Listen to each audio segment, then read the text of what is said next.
Pierre Vial, je vous trouve ici à la Maison des Solidarités où on discutait beaucoup d'un festival de la solidarité qui aujourd'hui est un point charnière. Alors effectivement, c'est d'ailleurs cette maison est la maison des solidarités locales et internationales. D'où sa légitimité d'ailleurs pour participer à ce que l'on doit aujourd'hui créer pour montrer que la métropole et la ville de Lyon sont sensibles à la solidarité et de plus montrer ce que font, ou en tout cas rendre visible ce que font l'ensemble des associations de notre métropole qui interviennent sur la solidarité internationale. Alors ce festival qui a déjà plus de 10 ans derrière lui, comment est-ce que cela se fait-il que d'un seul coup il se pose des questions sur sa viabilité et son existence ? Alors, en fait, ce festival, qui d'ailleurs s'appelait Semaine de la Solidarité, s'appelle Festival des Solidarités aujourd'hui, était géré et animé par un collectif, qui était le collectif Sillon, Semaine internationale de Lyon, qui lui-même dépendait d'un collectif qui a arrêté son activité faute du financement régional.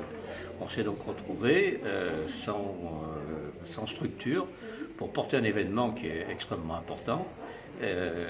Et après une période, on va dire, de flottement de quelques mois, deux élus, Karine Douniassoz et Max Vincent, ont repris on va dire, le flambeau de la solidarité internationale, nous a réunis pour voir ce qu'ensemble nous pouvions imaginer au moins pour l'année prochaine. Alors si la région vous fait défaut financièrement à ce festival, effectivement deux élus de Lyon et de la métropole vous soutiennent. Alors on pense qu'on s'oriente vers quoi ?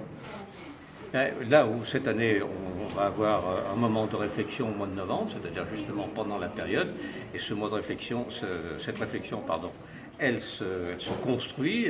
D'ailleurs, ce soir, nous avons une première réunion avec des associations pour voir avec elles comment on peut co-construire un événement en 2018 qui redonnera de la visibilité à la solidarité internationale pour la métropole et la ville de Lyon. Alors l'enjeu est important parce qu'on sait qu'à Lyon, il y a des grandes associations, ONG internationales, on pense à Handicap International, Vétérinaires sans frontières, etc., et qui vont devoir cohabiter avec des associations qui font un travail local de solidarité en France et ailleurs. Tout à fait. Et là, il y a effectivement un enjeu qui est extrêmement important, c'est que ces associations qui n'ont pas vocation de se rencontrer, eh bien là vont le faire, et c'est la volonté des élus, c'est qu'il y ait vraiment une co-construction, c'est-à-dire des gens qui ne parlent pas tout à fait le même langage, qui ne sont pas du tout à la même échelle au niveau de leur intervention, puissent tout de même s'enrichir les unes des autres par les interventions qui se pratiquent sur le terrain. Vous êtes optimiste pour un dialogue fructueux en ce deux types d'associations ou de mouvements de solidarité ? Mais je crois que, d'abord, si on n'était pas optimiste, on ne serait pas dans l'affaire.